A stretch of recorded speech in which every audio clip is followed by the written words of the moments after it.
The churchyard lay silent. No mourners, no flowers, only a pine box beneath the sun and the wind hissing through dry grass. Then came the slow, hollow echo of hooves. From the dust, a lone donkey appeared, its coat ragged, eyes fixed on the coffin. Across its back lay something so startling the gravedigger froze mid-step. And in that breathless moment the town understood the girl's story was not over. The sun over Dry Creek had a way of burning through a man's hat and into his bones, and this afternoon it was working hard at the job. Reverend Amos Carter stood at the edge of a shallow grave, Bible in hand, sweat dripping from his brow, his boots planted in the powder-dry earth.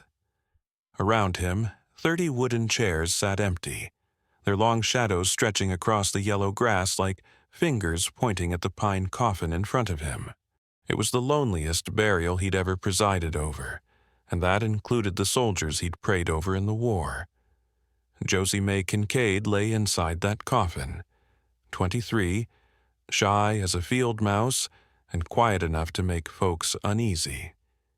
She'd lived out past the mesquite flats in a shack that leaned with the wind, coming into town only when necessity forced her. No one had spoken much to her, and she hadn't gone out of her way to invite it. Still, Carter had hoped a few might come. Someone she'd helped without knowing it. Someone curious enough to see her laid to rest. But the road from town was empty, and the only sound was the faint buzz of flies. He cleared his throat, opened the Bible to Psalms, and began to read in a low, steady voice. The words rose in the hot stillness and drifted out across the cemetery, bouncing off weathered headstones before dying into the dust. "The Lord is my shepherd, I shall not want." His voice cracked, not from the heat, but from the thought that this girl's last sight of this earth might be just him and the coffin lid. Halfway through the verse, a flicker of movement caught his eye. Far down the dirt road, where the shimmering heat blurred the horizon, something was coming. Carter squinted. At first he thought it was a stray mule wandering loose. Then he saw the gray hide, the heavy head, the ears twitching at flies. It was Dusty Josie's old donkey. The animal's gait was slow but certain, each step deliberate, as if he'd picked his destination long before starting out. Dusty's legs were caked with dried river mud, his coat darkened with sweat. This was no aimless amble. He had walked through miles of rough country to get here. Carter stopped reading as the donkey reached the open gate and made his way between the rows of empty chairs. Without hesitation, Dusty came straight to the grave, a worn leather satchel hanging from his mouth by its frayed strap. The preacher watched in silence as the animal stepped up to the fresh mound, lowered his head, and set the satchel on the dirt with a dull thud. Then, with a slow nudge of his muzzle, Dusty pushed it forward until it rested against the pine box. Only then did he back a step and plant his hooves, standing square beside it like a sentry keeping a last watch. For a long moment, Carter couldn't move. It wasn't just the strange arrival. It was the sense of purpose in that donkey's eyes, dark and steady, fixed on him like they were trying to say, "This is for her. Do right by it." He knelt down, feeling the grit bite into his knees, and picked up the satchel. The leather was cracked, the strap worn thin. When he lifted it, the weight surprised him. Inside, something shifted with a metallic chime. He untied the knotted cord with fingers that had steadied dying men and yet now trembled. When the flap came open, the late afternoon light caught the glint of silver Mexican pesos, American silver dollars, some so old their edges had worn smooth. Beneath the coins lay a folded ledger, the paper yellowed and the ink faded, but the handwriting still legible. Carter eased it open, and his breath caught. The entries were neat but shaky, the lines wavering as if each word had cost the writer's strength she no longer had. there were names, dozens of them, each with a date and a dollar amount beside it. He skimmed the list. Eliza Morton, $3.25 for flour. Caleb Hart, $6 for doctor's fee. Widow Tansy, $5 for winter coal. His gaze drifted over the columns, and the picture began to form.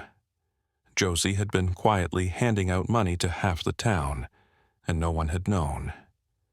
And she had done it while she was sick. These last entries had been written by a failing hand. Carter's chest tightened. All the whispered talk about the strange girl in the shack, the sidelong glances, the easy gossip, it all felt suddenly cheap and mean. He looked up at Dusty. The donkey's ears flicked, and his gaze stayed locked on the satchel, as if waiting for Carter to understand. And he did. This wasn't just some animal wandering in with a curious find. Dusty had carried this here on purpose, through river mud, over hard miles, to deliver it to the only place Josie still had a voice. Carter closed the ledger and rested his palm on the satchel. "All right, old boy," he said softly, voice thick. "We'll see to it they know who she was." The hot wind rattled the dry grass. The rows of empty chairs sat witness, but Carter no longer felt quite so alone. The girl's story was still here, bound up in this donkey's long walk and in the pages that told of her quiet kindness. He stood, looking down at the satchel in his hands, and felt the first stirrings of something that might change the town forever. Dusty let out a slow breath and lowered his head to the dirt beside the coffin. The preacher's awe had pushed out his curiosity now. This was no random act. Josie May Kincaid had sent her last message, and the telling of it was only beginning. By the time Reverend Amos Carter reached Dry Creek's main street, the late-day sun was sinking toward the red hills, painting long shadows across the false front buildings. The satchel felt heavier with each step, not from the weight of silver, but from what it meant. Dusty walked beside him, head low, hooves striking the packed dirt with slow, deliberate rhythm. Folks paused in their doorways or leaned on porch rails, their eyes drawn first to the donkey, then to the worn leather bag Carter carried like it might burn through his palm. Word in a small town moves quicker than a prairie fire in high wind. Before Carter reached the middle of the street, people had begun to gather, shopkeepers wiping their hands on aprons, ranch wives stepping out from behind counters, a few of the older boys slouching in from the hitching posts. By the time he stopped outside Mather's general store, there was a tight knot of townsfolk waiting. "Reverend," Eliza Morton called, folding her arms, her voice holding that familiar edge of suspicion. "What's this about Josie?" Carter set the satchel on an empty crate, his gaze moving across the faces before him. He could name nearly all of them, and more than a few names matched those in the ledger. "It's about who she really was," he said, and untied the flap. He reached in, drew out the folded ledger, and opened it for all to see.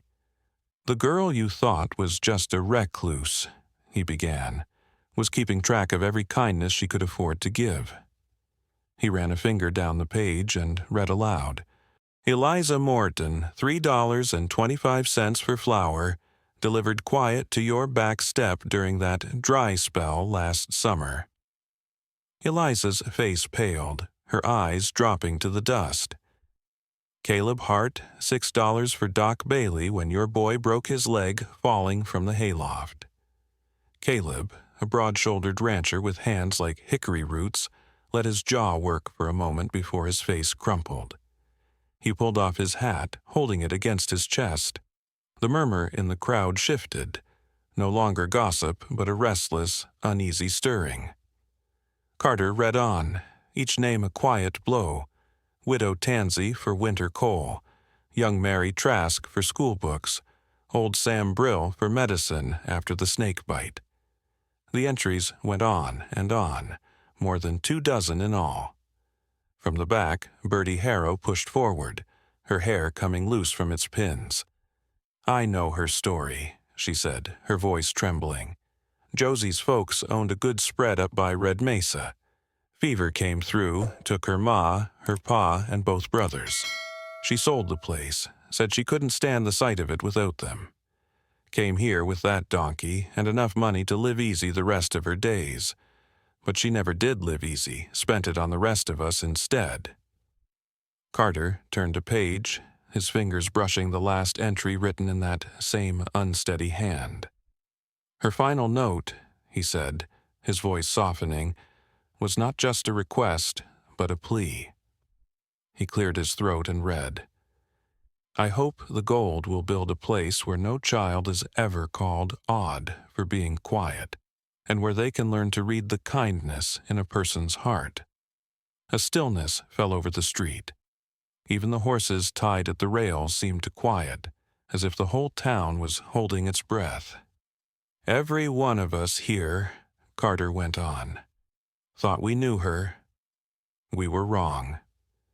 She was watching us, learning our needs, and giving what she could while asking for nothing in return. And she did it when she was sick, when it hurt her just to write these words." Caleb Hart stepped forward, his voice breaking. "She saved my boy's leg. I never even thanked her." Eliza Morton lifted her head, eyes wet. "I talked about her behind her back, called her strange. All the while she was keeping food on my table." Bertie Harrow reached for the ledger, her hands trembling. "We can't change how we treated her," she said, "but we can do what she asked." Carter nodded. "There's more. She wrote of a tin box hidden under her floorboards, enough gold to build that schoolhouse she dreamed of.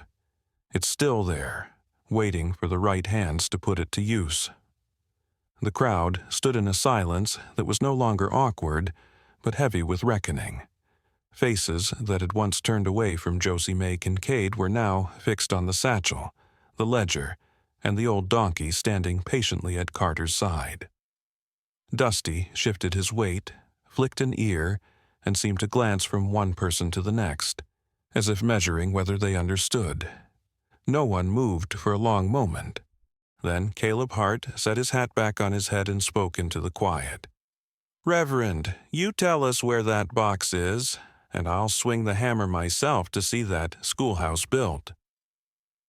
From the murmurs and nods that followed, Carter knew the truth had done its work. The shame was theirs to carry, but so was the chance to set things right. Morning light spilled over the rim of the hills, throwing long blue shadows across the mesquite flats. Reverend Amos Carter led the way along the narrow track toward Josie May Kincaid's shack, the satchel now strapped over his shoulder.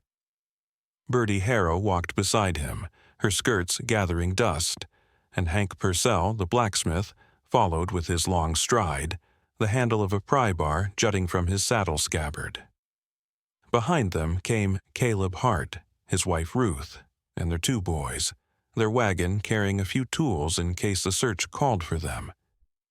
Dusty, the gray donkey, moved out front, his head bobbing as if he knew precisely where they were headed.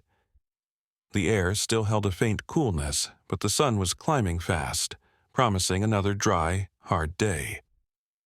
Carter had walked this road before, but never with such a sense of purpose. Every creak of the wagon, every crunch of hoof on gravel seemed to mark the steps toward answers that had waited too long. Josie's shack appeared at last, leaning into the wind like an old man's shoulder. The roof sagged in the middle, boards gone gray from years of sun and wind. Weeds clustered at the porch steps, and a section of the wall bore a dark stain where rain had once seeped through. Carter slowed, scanning the place with fresh eyes, as if the story of her last days might be written in the wood grain. Hank Purcell was the first to spot it. "Reverend," he called, pointing with a thick finger. The door latch hung splintered, the wood around it cracked deep. Hank crouched, running a hand over the jagged break. His jaw tightened. This weren't no accident. Someone tried to get in here, and not gentle neither. Bertie's eyes flicked from the latch to Carter. Could it have been? She left the question hanging, but they all knew what she meant. Josie's end might not have been as simple as falling ill. Inside, the air was stale with the faint scent of dust, dry wood, and something sweeter lavender, perhaps, from an old sachet tucked away. The place was as bare as Carter remembered.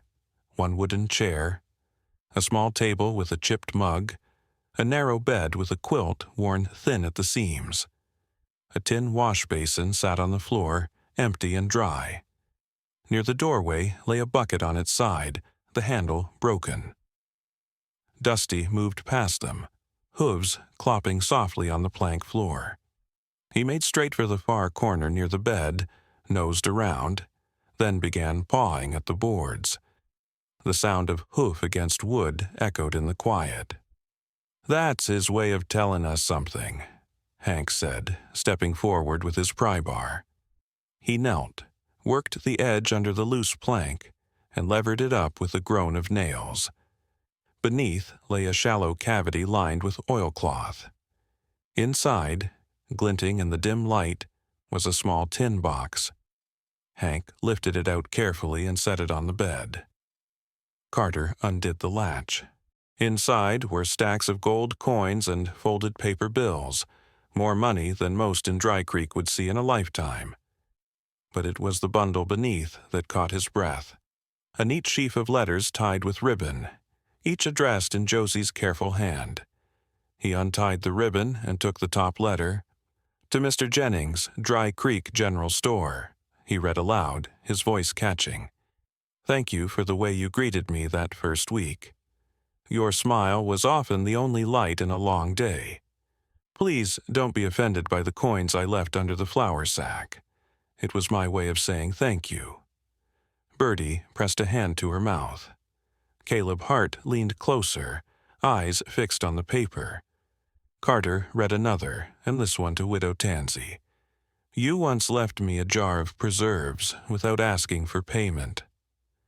That night, I felt like someone had remembered I was alive. When I heard you were short on coal, I wanted to return that warmth in kind." One by one, the letters revealed the same pattern. Josie's gratitude for small kindnesses, her quiet way of answering them with generosity far greater than what she had received.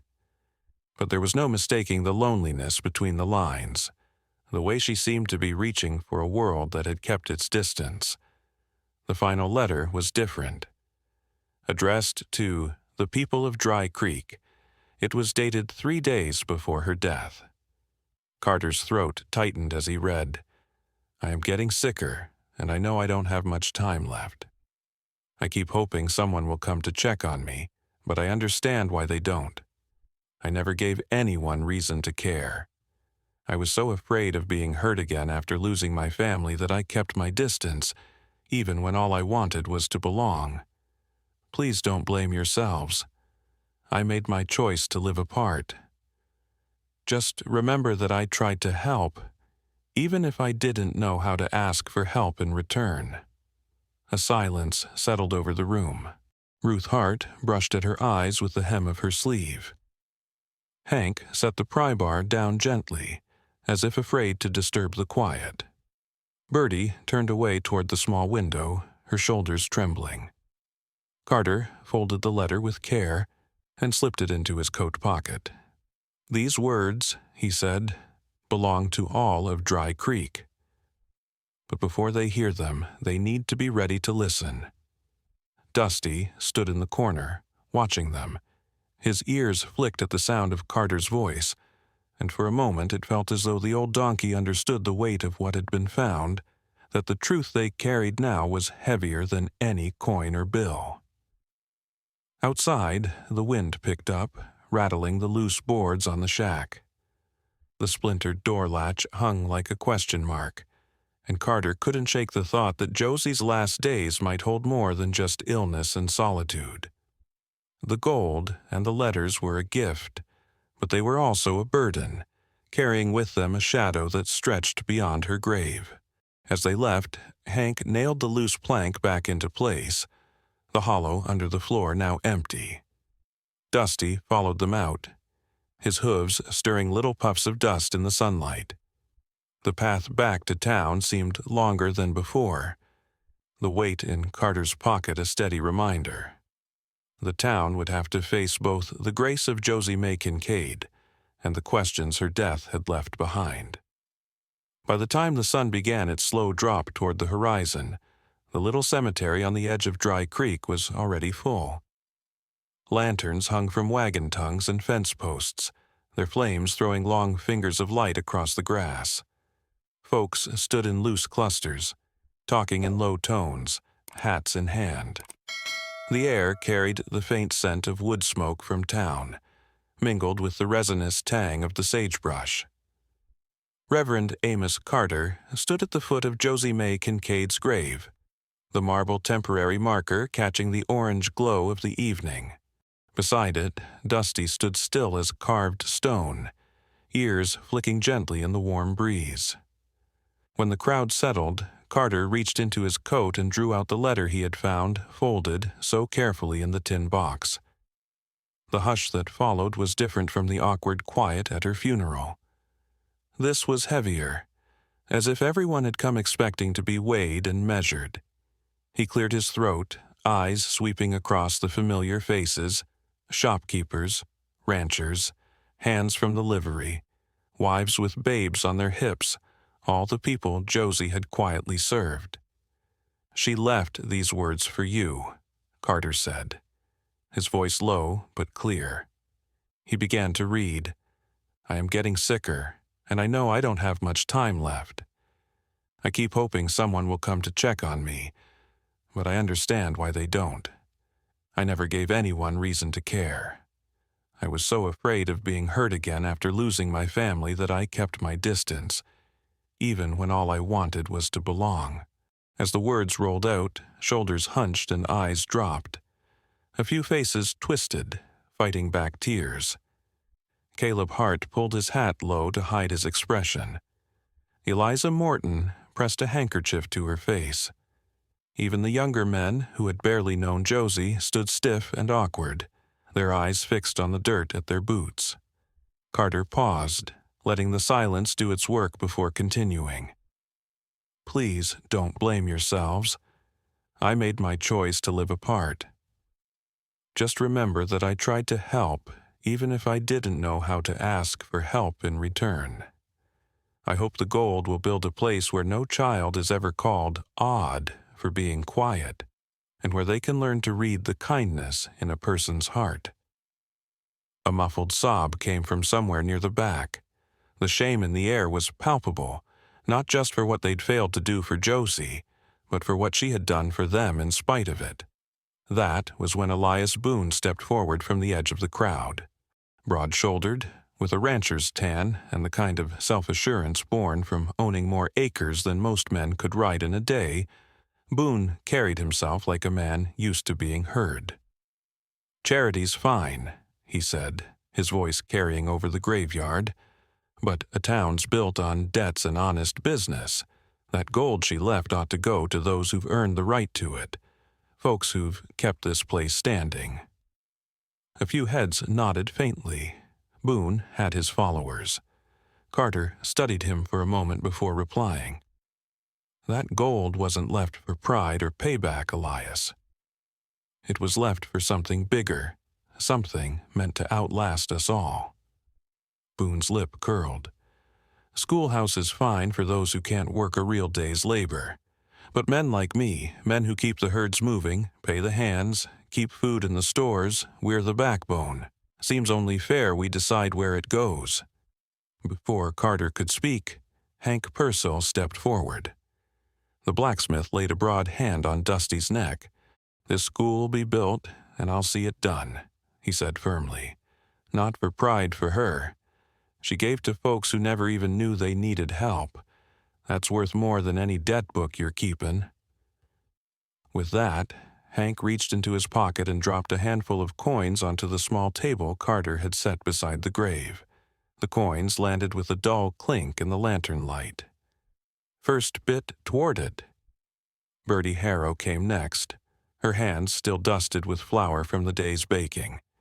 "I'll feed every man who swings a hammer on that schoolhouse," she said, setting down a small loaf of bread beside Hank's coins.